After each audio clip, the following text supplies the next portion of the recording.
তৃণমূল আশ্রিত দুষ্কৃতীদের ছোড়া গুলিতে আমার এক ভাইয়ের পা কেটে বাদ দিতে হয়েছে।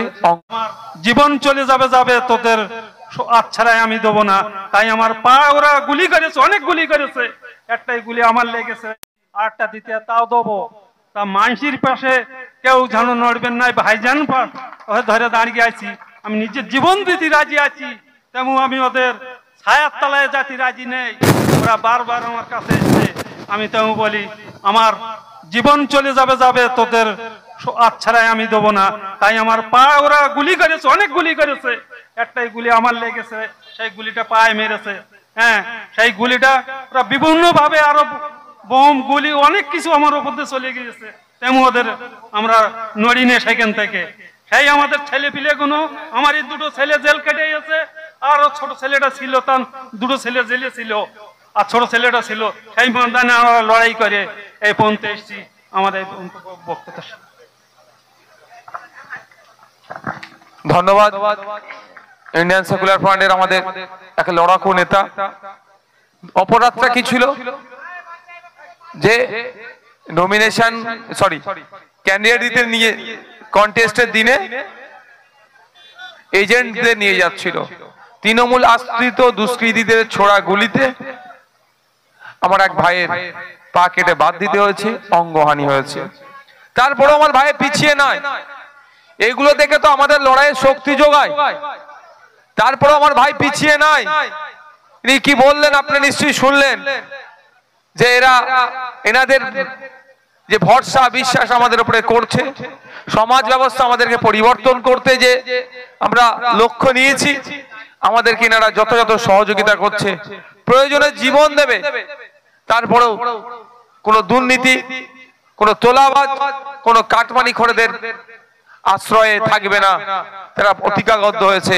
এবং সাথে সাথে আজকে এই দিনে দাঁড়িয়ে এই স্টেজ থেকে আমিও বলি যে ভাই, আপনার সাথে আমরা আছি, আপনারা আইএসএফ এর পরিবারের একজন সদস্য, সর্বোপরি আমরা আমাদের সর্বোচ্চ দিয়ে আপনাকে এমন সহযোগিতা করব। আগামী দিনে কোনো মা তার স্বামীর এই ধরনের পরিস্থিতি হোক এটা না দেখে, কোন পিতা তার সন্তানের এমন পরিস্থিতি হোক না কোনো দেখে, কোন সন্তান তার পিতার এই ধরনের অঙ্গহানি হোক ভাঙড়ে বা সারা রাজ্যে না দেখে, সেই সমাজ ব্যবস্থা আমরা গড়ে তুলব।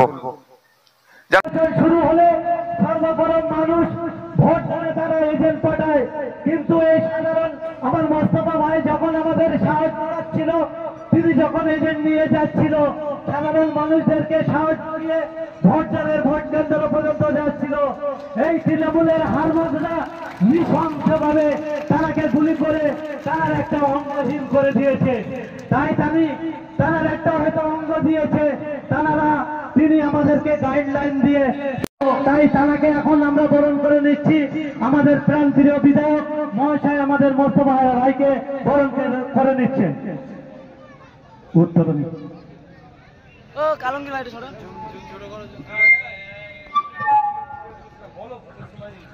কি বলবেন ভোটের সময় ভোটের এজেন্ট বসানোর জন্য পঞ্চায়েত ভোটে ভাঙড়ে আপনার একটা পা তৃণমূলের গুলিতে আঘাত হয়েছে বলে আপনি দাবি করেছেন, বা একটা পা কেটে বাদ দিতে হয়েছে। বিধায়ক সাহেব একেবারে যে মঞ্চে, সেই মঞ্চে আপনাকে দেখা যাচ্ছে, কি বলবেন? আমি বলছি যে ভোটের যে গুলি করেছিল পায় তার দেননি, আমার কোনো নেই, আমি লড়েই যাবো ভোটের দেননি। কোন পার্টির নেতারা গুলি করেছিল? TMC party. টিএমসি পার্টি কোন এলাকায় বাড়ি? চকমরিচা। হ্যাঁ, কি বলবেন আজকে এই যে আপনার পা কেটে বাদ দিল, এবং যে আইএসএফে ধরতে গেলে কিছু নেই, তৃণমূলে তো বিভিন্ন নেতারা দেখছি আইএসএফ অন্য দল থেকে তৃণমূলে জয়েন করছে, বিশাল টাকার অঙ্কে একেবারে বিক্রি হচ্ছে। আপনার যে একটা পা কেটে বাদ দিল, আপনার তো কিছু করার ক্ষমতা নেই।